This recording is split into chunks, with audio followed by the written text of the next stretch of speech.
শান্তি। 3-3-2025 প্রাতঃ মুরলি। ওম শান্তি। বাপদাদা মধুবন। বাবা বলেছে, মিঠে বাচ্চে, এই বেহদের নাটককে সদা স্মৃতিতে রাখো, তাহলে অপার খুশি থাকবে। এই নাটকে যে ভালো পুরুষার্থী আর অনন্য, তার পূজাও অধিক হয়। তো বাবা কি বলল? এই বেহদের নাটককে সদা স্মৃতিতে রাখো, তাহলে কি হবে? অপার খুশি থাকবে। এই নাটকে যে ভালো পুরুষার্থী আর অনন্য, তার পূজাও অধিক হয়। প্রশ্ন: কোন স্মৃতি দুনিয়ার সব দুঃখ থেকে মুক্ত করে দেয়? হর্ষিত থাকার যুক্তি কি? তো দুটো প্রশ্ন, যে কোন স্মৃতি দুনিয়ার সব দুঃখ থেকে মুক্ত করে দেয় আর সদা হর্ষিত থাকার উপায় কি? উত্তর: সদা স্মৃতি যেন থাকে যে এখন আমরা ভবিষ্যৎ নতুন দুনিয়ায় যাচ্ছি। ভবিষ্যতের খুশিতে থাকো, তাহলে দুঃখ ভুলে যাবে। যদি মনে থাকে যে আমি ভবিষ্যতে তো নতুন দুনিয়ায়, সুখের দুনিয়ায় যাচ্ছি, তাহলে বর্তমানে যে কলিযুগের দুঃখ, এটা ভুলে যাব। বিঘ্নের দুনিয়ায় বিঘ্ন তো আসবেই, কলিযুগ মানে বিঘ্নর দুনিয়া, তো বিঘ্ন তো আসবেই, কিন্তু স্মৃতি যেন থাকে যে এই দুনিয়ায় আমরা আর বাকি অল্প দিন আছি, তাহলে কি থাকবে? হর্ষিত থাকবে। গীত জাগ সজনিয়া জাগ। ওম শান্তি। এই গীত খুব ভালো। গীত শুনলেই উপর থেকে নিয়ে 84 জন্মের রাজ বুদ্ধিতে চলে আসে। এই গীতটা শুনলেই কি হয়? একদম 84 জন্মের রহস্য বুদ্ধিতে চলে আসে। এটাও বাচ্চাদের বোঝায়। কি বোঝায়? বাবা বোঝায় যে তোমরা যখন উপর থেকে আসো, তো ভায়া সূক্ষ্মবতন আসো না, তাই না? আমরা যখন উপর থেকে আসি তো সূক্ষ্মবতন হয়ে আসি না, কিন্তু এখন ভায়া সূক্ষ্মবতন হয়ে যেতে হবে। এখন যে যেতে হবে সেটা কিন্তু ভায়া সূক্ষ্মবতন হয়ে। সূক্ষ্মবতন বাবা এখনই দেখায়। সত্যযুগ ত্রেতায় এই জ্ঞানের কোনো কথাই থাকে না, না কোনো চিত্র আদি থাকে। এই জ্ঞানের চিত্রও থাকবে না। ভক্তি মার্গে তো অথা চিত্র। দেবী আদির পূজাও এখন অনেক হয়। দুর্গা, কালী, সরস্বতী আছে তো একই। দুর্গা, কালী, সরস্বতী অ্যাকচুয়ালি তো একই, কিন্তু নাম কত রেখে দিয়েছে? একজনই তো। যে ভালো পুরুষার্থ করে, যে অনন্য বাচ্চা, তার পূজাও বেশি হবে। তোমরা জানো আমরাই পূজ্য থেকে পূজারী হয়ে বাবার আর নিজের পূজা করি। তাহলে আমরাই দাপর যুগে কি হয়ে যাই? পূজ্য থেকে পূজারী। তখন প্রথমে শিবের পূজা করি, আর তারপরে আমাদেরই পূজা করি, মানে দেবী দেবতার। এই ব্রহ্মা বাবাও নারায়ণের পূজা করতো না? তো ওয়ান্ডারফুল খেলা। যেরকম নাটক দেখলে খুশি হয় না, সেরকম এটাও বেহদের নাটক। নাটক দেখলে খুশি হয়, তো এটা বেহদের নাটক, একে কেউ জানে না। তো আমরা যদি এই বেহদের নাটককে মনে রাখি, যে আমরা নাটক করছি, তাহলে আমাদেরও এই নাটকে প্লে করতে খুব খুশি অনুভব হবে। তোমাদের বুদ্ধিতে এখন সারা ড্রামার রহস্য আছে। সারা ড্রামাটাই আছে না? এই দুনিয়ায় কত অথা দুঃখ। তোমরা জানো এখন বাকি আর অল্প সময় আছে। আমরা এখন যাচ্ছি কোথায়? নতুন দুনিয়ায়। ভবিষ্যতের খুশি থাকে না, তো সেই এই দুঃখকে উড়িয়ে দেয়। যখন ভবিষ্যতের খুশিটা থাকে মনের মধ্যে, যে আমি তো নতুন দুনিয়ায় যাব, তখন কি হয়? বর্তমানে দুঃখটা ভুলে যাই আমরা। লেখে বাবা, অনেক বিঘ্ন পড়ে, লোকসান হয়ে যায়। বাবা বলে, যাই বিঘ্নই আসুক, আজ লাখপতি আছো, কাল কাকপতি হয়ে যাও। তোমাদের তো ভবিষ্যতের খুশিতে থাকতে হবে। এটা হলোই তো রাবণের আসুরি দুনিয়া। চলতে চলতে কোনো না কোনো বিঘ্ন তো পড়বেই। এই দুনিয়ায় বাকি অল্প দিন আছে, তারপরে আমরা অথা সুখে যাব। বাবা বলে না, কালই তো সাবরা ছিলে, গাবড়ে কা ছোড়া ছিলে। এখন বাবা আমাদের নলেজ দিয়ে গোড়া বানাচ্ছে।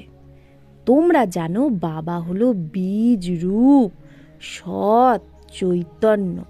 বাবা কি বীজ রূপ সত্য চৈতন্য, তাকে সুপ্রিম সোল বলা হয়। সে উঁচু থেকে উঁচুতে থাকে, পুনর্জন্মে আসে না। আমরা সবাই জন্ম মরণে আসি, কিন্তু বাবা রিজার্ভড।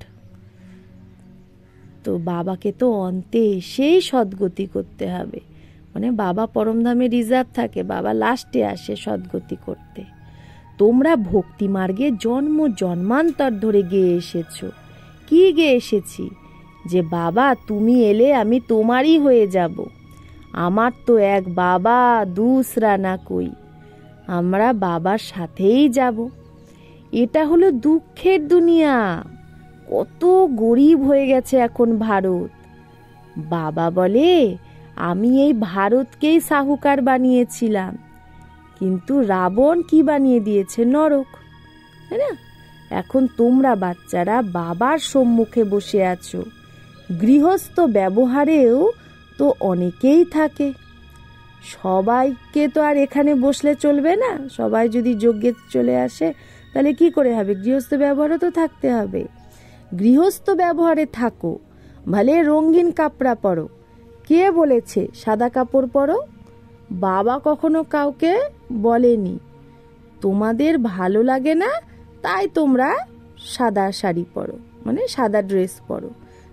বাবা বলেনি যে হ্যাঁ যে তোমাকে গৃহস্থ ব্যবহারে থেকে সাদা ড্রেস পরতে হবে, এরকম বলেনি। বাবা বলে তোমাদের রঙিন কাপড় এখন ভালো লাগে না তাই সফেদ কাপড়া পেনে। এখানে ভালে তোমরা সাদা বস্ত্র পরে থাকো, প্যানকা রাইতে কোথায়, যখন আমরা মধুবনে যাই। কিন্তু রঙিন কাপড়ে পেহননে वाले, কিন্তু যারা রঙিন ড্রেস পরছে গৃহস্থ ব্যবহারে থেকে কাজকর্মে, তারা সেই ড্রেসেও অনেকের কল্যাণ করতে পারে। মাতারা নিজের পতিকেও বোঝায় যে ভগবানও বাজ, যে এখন পবিত্র হতে হবে। ভগবান বলেছে পবিত্র হতে হবে। দেবতারা পবিত্র হয় তবেই তো তাদের সামনে মাথা ঠেকায়। পবিত্র হওয়া তো ভালো না? এখন তোমরা জানো সৃষ্টির অন্ত। এখন বেশি পয়সা কি করবে? আজকাল কত ডাকে লাগতে হে, হ্যাঁ কত ডাকাতি হয়। রিজওয়াত খোরি কিতনি লাগি পড়ি হে, ঘুষখোর কত চারদিকে। তো এটা এখনকার জন্যই গায়ন। কোন গায়নটা? কিনকি দবি রহি ধুল মে, কারো তো পয়সা ধুলাই দেবে যাবে। কিনকি রাজা খায়, কারো সরকার নিয়ে নেবে। কিনকি লুটে চোর, কারো চোর লুটে নিয়ে যাবে। সফলি হোগি উসকি, তার ধনই সফল হবে যে ধনীকে নাম খরচে, যে বাবার যজ্ঞে সফল করবে। ধনী তো এখন সম্মুখে আছে, বাবা তো এখন ডাইরেক্ট এসেছে না। সমঝদার বাচ্চা নিজের সব কিছু ধনীর নামে সফল করে নেয়। যে সমঝদার বাচ্চা সে নিজের সব কিছু কি করে? বাবার নামে সফল করে। মানুষ তো সবাই পতিতকেই দান করে। মানুষও পতিত, দানও করছে পতিতকেই। এখানে তো পুণ্য আত্মাদের দান নিতে হবে। পুণ্য আত্মাদের দান নিতে হবে মানে এই যে যারা পবিত্র হচ্ছে, তাই না? বাবার যজ্ঞ তারাই তো সামলাচ্ছে, আমরা ব্রাহ্মণ বাচ্চারা। তো তাই বাবা বলছে তাহলে পুণ্য আত্মাদের ধনের দ্বারাই এই যজ্ঞ চলছে। ব্রাহ্মণ ছাড়া আর কারো সাথে এখানে কানেকশন নেই। তোমরা হলে পুণ্য আত্মা, আমরা কি হলাম? পুণ্য আত্মা। তোমরা পুণ্যেরই কাজ করো। এই মকান যে বানাও সেইখানে তোমরাই তো থাকো। বাবার যে সেন্টার তৈরি হচ্ছে, মকান হচ্ছে, সেখানে বাচ্চারাই তো থাকে। পাপের তো কোনো ব্যাপারই নেই। যা কিছু পয়সা আছে ভারতকে স্বর্গ বানানোর জন্য বাচ্চারা খরচ করতে থাকে। अपने पेट को भी पट्टी बांध कर कहते हैं, হ্যাঁ নিজের পেটকে পট্টি বেঁধেও বলে বাবা আমার একটা ইটও তুমি তোমার যজ্ঞে লাগিয়ে দাও, তাহলে সত্য যুগে আমি মহল পাবো। তো বাচ্চারা কত সমঝদার না? যে এক মুঠো, যেরকম সুদামার উদাহরণকে, এক মুঠো চাওয়াল দিয়ে মহল পেয়েছিল, সেটা এখন আমাদেরই কথা। বাবাকে যে কত বাচ্চা বলে, বাবা আমার এক এক পয়সা সফল করো, একটা ইট তুমি তোমার যজ্ঞে আমার পয়সায় ইট কিনে লাগিয়ে দাও, তাহলে আমি সত্যযুগে কি পাবো? মহল পাবো। তো পাথরের পরিবর্তে কি পাবো? সোনা পাবো। তো সময় বাকি অল্প আছে, তোমরা কত সার্ভিস করো, প্রদর্শনী মেলা বাড়তেই থাকে, শুধু বাচ্চারা তীখা হয়ে যাক। বেহদের বাবার হয় না, মোহ ছাড়েই না। বাবা এখানে কন্যাদের বলছে, কুমারীদের, যে বাচ্চিয়া, যে বেহদের বাবার তারা হয়ই না, মোহ ছাড়ে না। বাবা বলে, আমি তোমাদের স্বর্গে পাঠিয়েছিলাম, এখন আবার স্বর্গের জন্য তৈরি করছি তোমাদের। যদি শ্রীমতে চলো তাহলে উঁচু পথ পাবে। এই কথা আর কেউ বোঝাতে পারে না। সারা সৃষ্টিচক্র তোমাদের বুদ্ধিতে আছে, মূল বতন, সূক্ষ্ম বতন আর স্থূল বতন। না, বাবা বলে, বাচ্চা সদর্শন চক্রধারী হও, অন্যকেও বোঝাতে থাকো। এই ধান্দা দেখো কিরকম। সদর্শন চক্রধারী, 5 স্বরূপ করো, অন্যকেও বোঝাও। নিজেই ধনবান স্বর্গের মালিক হতে হবে, নিজেকেই হতে হবে না, অন্যকেও আবার বানাতে হবে। বুদ্ধিতে এটা থাকা উচিত, কিভাবে কাউকে রাস্তা বলবো, সবসময় এই ধান্দাটাই থাকা উচিত, কিভাবে অন্যকে এই রাস্তা বলবো। ড্রামা অনুসারে যা পাস্ট হয়ে গেছে সেটা ড্রামা, সেকেন্ড বাই সেকেন্ড যা হচ্ছে সেটা আমরা সাক্ষী হয়ে দেখি। বাচ্চাদের বাবা দিব্য দৃষ্টি দ্বারা সাক্ষাৎকারও করায়। আগে গিয়ে তোমরা অনেক সাক্ষাৎকার করবে, যত দিন যাবে আমাদের সাক্ষাৎকারের পাঠ শুরু হয়ে যাবে। মানুষ দুঃখে ত্রাহি ত্রাহি করতে থাকবে আর তোমরা খুশিতে তালি বাজাতে থাকবে। আমরা মানুষ থেকে দেবতা হই, তো নিশ্চয় আমাদের জন্য কি চাই? নতুন দুনিয়া চাই। তো এরকম হবে, মানুষ দুঃখে ত্রাহি ত্রাহি করবে আর আমরা খুশিতে তালি বাজাবো। তো নতুন দুনিয়ার জন্য কি পুরানো দুনিয়া বিনাশ হবে। তাই বাবা বলছে বিনাশ সামনে খাড়া হে। এটা তো ভালো না? বাবা বলছে বিনাশটাকেও তাহলে পজিটিভ ভাবেই দেখো, ওটা না হলে তো নতুন দুনিয়া আসবে না। মানুষ ভাবে আপোষে যেন লড়াই না হয়, শান্তি হয়ে যায়, ব্যাস। কিন্তু এই লড়াইটা তো ড্রামায় সেট আছে, যে দুটো বানর আপোষে লড়বে আর মাঝখান থেকে মাখন তৃতীয় জন পেয়ে যাবে, মানে আমরা রাজযোগীরা। তো এখন বাবা বলে, আমি বাবাকে ইয়াদ করো আর সবাইকে রাস্তা বলো। থাকতেও হবে সাধারণ, খেতেও হবে সাধারণ, কখনো কখনো খাতিরিও করা হয়। যে ভান্ডারা থেকে খাচ্ছ বলে, বাবা এসব তোমার। বাবা বলে ট্রাস্টি হয়ে সামলাও। বাবা বলছে তুমি ভাবো যে এটা বাবার ভান্ডারা, আমি ট্রাস্টি, বাবা সব কিছু তোমারই দেওয়া, এইভাবে ভাবো। ভক্তি মার্গে শুধু বলার মাত্র বলে, কিন্তু প্র্যাকটিক্যালি সেটা করে না। এখন বাবা আমাদের কি বলছে? যে ট্রাস্টি হও। এখন আমি সম্মুখে আছি, আমিও ট্রাস্টি হয়ে তোমাদের ট্রাস্টি বানাই। যা কিছু করো জিজ্ঞেস করে করে করো বাবাকে। বাবা প্রত্যেক বাতে রায় দিতে থাকবে, প্রত্যেক কথায় রায় দেবে।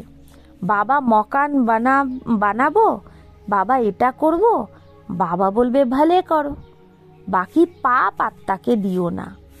বাচ্চা যদি জ্ঞানে না চলে, তোমার মেয়ে বিয়ে করতে চায়, তো তুমিই বা কি করতে পারবে? বাবা তো বোঝায় তুমি কেন অপবিত্র হও, কিন্তু কারো ভাগ্যে না থাকলে সে পতিত হয়ে যায়। অনেক প্রকারের কেসও হতে থাকে। পবিত্র থেকেও মায়ার থাপ্পড় লেগে যায়, খারাপ হয়ে যায়। মায়া বড় প্রবল, তো সেও কামবশ হয়ে যায়। তখন কি বলা হয়? ড্রামায় আছে। এই ঘড়ি পর্যন্ত যা কিছু হয়েছে, এই মুহূর্ত অবধি সব কল্প আগেও হয়েছিল, নাথিং নিউ। ভালো কাজ করতে গেলে তো বিঘ্ন আসবেই, এটা নতুন কথা না। আমাদের তো তন মন ধন দ্বারা ভারতকে নিশ্চয়ই স্বর্গ বানাতে হবে। সব কিছু বাবার উপর সোয়াহা করতে হবে। তোমরা বাচ্চারা জানো আমরা শ্রীমতে এই ভারতের রুহানি সেবা করছি। শ্রীমতের দ্বারাই আমরা ভারতের রুহানি সেবা করছি, মন মতে তো করছি না। তোমাদের বুদ্ধিতে আছে আমরা নিজের রাজ্য আবার স্থাপন করছি।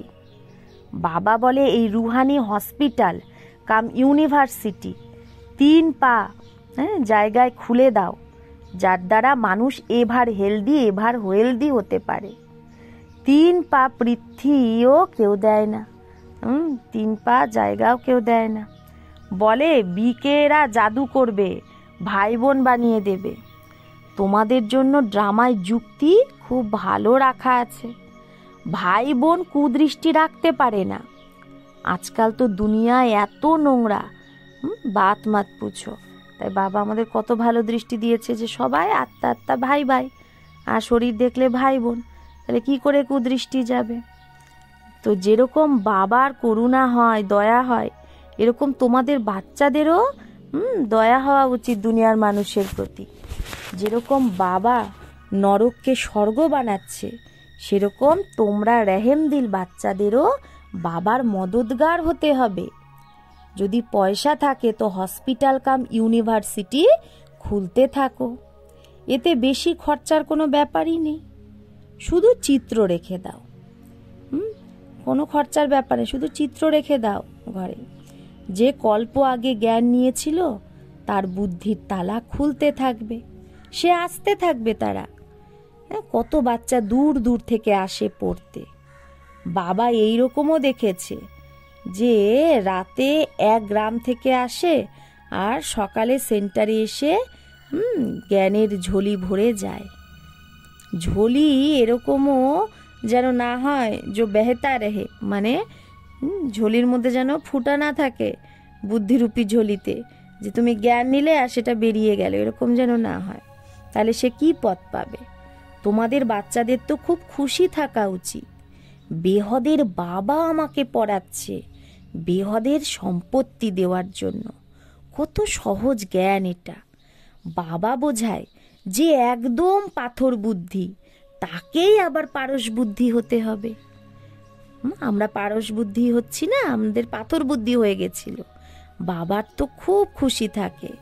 এটা গুপ্ত না, জ্ঞানটাও গুপ্ত। মাম্মা বাবাই লক্ষ্মীনারায়ণ হয়, তাহলে আমরাও বা কেন কম পথ পাবো? আমরাও সার্ভিস করব। তো এই নেশা থাকা উচিত। আমরা নিজের রাজধানী স্থাপন করছি যোগ বলের দ্বারা। কিভাবে স্থাপন করছি? বাহু বলে না, যোগ বলে। এখন আমরা স্বর্গের মালিক হচ্ছি। সত্যযুগে আবার এই জ্ঞানটা কিন্তু থাকবে না। এই জ্ঞান এই সঙ্গম যুগের জন্যই। अच्छा, मीठे मीठे सिकिलाधे बच्चों प्रति मात पिता बाप दादा का याद प्यार और गुड मॉर्निंग। रूहानी बाप की रूहानी बच्चों को नमस्ते। हम रूहानी बच्चों की रूहानी मात पिता बाप दादा को याद प्यार गुड मॉर्निंग और नमस्ते नमस्ते नमस्ते। शुक्रिया बाबा, आपको लाख लाख शुक्रिया। धारणा 1, समझदार हुए নিজের সব কিছু ধনীর নামে সফল করতে হবে। পতিতকে দান করা যাবে না। এক ব্রাহ্মণ ছাড়া আর কারো সাথে কানেকশন রাখা যাবে না। 2, বুদ্ধিরূপী ঝোলিতে যেন এইরকম ছিদ্র না থাকে যাতে জ্ঞান বয়ে যায়, চলে যায়। বেহদের বাবা বেহদের বর্ষা দিতে পড়াচ্ছে, এই গুপ্ত খুশিতে আমাদের থাকতে হবে। বাবার সমান রেহেম দিল হতে হবে। বরদান, সম্পূর্ণতা দ্বারা সন্তুষ্টতার অনুভব যে করে সে সদা হর্ষিত বিজয়ী ভব। সম্পূর্ণতার দ্বারা যে সন্তুষ্টতার অনুভব করে সে সদা হর্ষিত বিজয়ী ভব। যে সর্ব খাজানায় সম্পন্ন সেই সদা সন্তুষ্ট থাকে। সন্তুষ্টতা মানে সম্পন্নতা। যেরকম বাবা সম্পন্ন, তাই মহিমায় সাগর শব্দ বলা হয়। বাবাকে কি বলা হয়? যে কোনো জ্ঞান গুণের সাগর। সেরকম তোমরা বাচ্চারাও মাস্টার সাগর, অর্থাৎ সম্পন্ন হও তো সদা খুশিতে নাচতে থাকবে। ভেতরে খুশি ছাড়া আর কিচ্ছু আসবে না। স্বয়ং সম্পন্ন হওয়ার কারণে কারো প্রতি বা কোনো বিষয়ে বিরক্তও হবে না। কোনো প্রকারের উলঝন বা বিঘ্ন একটা খেলা অনুভব হবে। সমস্যা মনোরঞ্জনের সাধন হয়ে যাবে। সমস্যা কি হয়ে যাবে? মনোরঞ্জনের সাধন হয়ে যাবে। নিশ্চয় বুদ্ধি হওয়ার কারণে সদা হর্ষিত আর বিজয়ী থাকবে। তো যে নিশ্চয় বুদ্ধি হবে সে সদা হর্ষিত থাকবে, সবকিছু তার কাছে খেলা মনে হবে। স্লোগান: নাজুক পরিস্থিতিতে ঘাবড়িও না। নাজুক পরিস্থিতি মানে কোনো কঠিন পরিস্থিতি, সেন্সিটিভ পরিস্থিতিতে না ঘাবড়িয়ে তার থেকে পাঠ পড়ো, মানে শিক্ষা নাও আর নিজেকে আরো পরিপক্ক বানাও। আজকের অব্যক্ত ইশারা: সত্যতা আর সভ্যতারূপী কালচারকে ধারণ করো। জোশে এসে যদি কোনো সত্যকে সিদ্ধ করো তো নিশ্চয়ই তার মধ্যে কিছু না কিছু অসত্যতা মিশে আছে। অনেক বাচ্চার ভাষাই হয়ে গেছে আমি একদম সত্যি বলি, 100% সত্যি বলি, কিন্তু সত্যকে সিদ্ধ করার দরকার হয় না। সত্য এইরকম সূর্য যেটা লুকিয়ে থাকতে পারে না, গুপ্ত থাকে না। চাহে যতই সামনে কেউ দেওয়াল আনুক মিথ্যার, কিন্তু সত্য তার প্রকাশ কখনো গুপ্ত লুকিয়ে থাকে না। সভ্যতাপূর্বক বল, সভ্যতাপূর্বক চলন, এতেই সফলতা হয়। সভ্যতাপূর্বক বাণী চলন, এতে কি হয়? সফলতা হয়। আচ্ছা, ওম শান্তি।